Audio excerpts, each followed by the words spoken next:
छुटा जी तो कैला रंगदारी रे घर चढ़ के मारबो बरियारी रे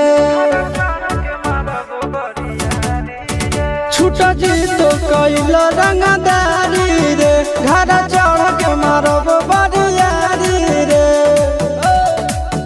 तोरा बाप के न तोरा दादा के चिन्हबो बेटा सब गोली मारबो एगो गिनबो तोरा बाप के न तोरा दादा के चिन्हबो बेटा सब गोली मारबो एगो गिनबो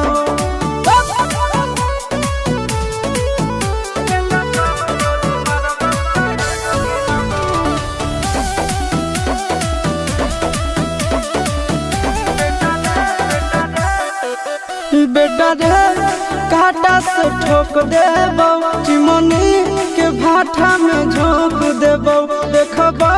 कवन बाप बचैतौ तोरा प्रशासन के गाड़ी भी रोक देबो बेटा जी सुनो बेटा रे काटा से ठोक देबो चिमनी के भाठा में झोंक देबो देखबो कवन बाप बचैतौ तोरा प्रशासन के गाड़ी भी रोक देबो तोरा जैसन के हम खड़े खड़े गिनबो बेटा सब गोली मारबो एगो गिनबो तोरा बाप के न तोरा दादा के चिन्हबो बेटा सब गोली मारबो एगो गिनबो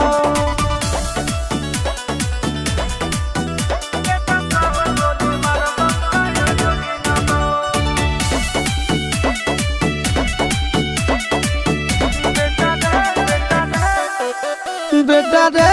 दौड़ा के बाजार में मारबो गोली तोर कपार में रंगदारी जे करभी बिहार में गड़ देबो गंगा जी किनार में इतना मार पड़तो न बेटा बेटा रे दौड़ा के बाजार में मारबो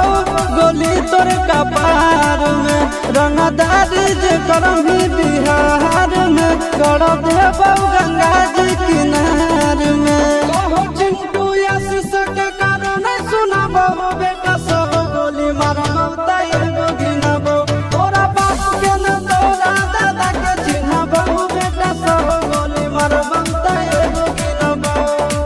मारत मारत पिछुआरा लाल कर दे बेटा ध्यान से बाप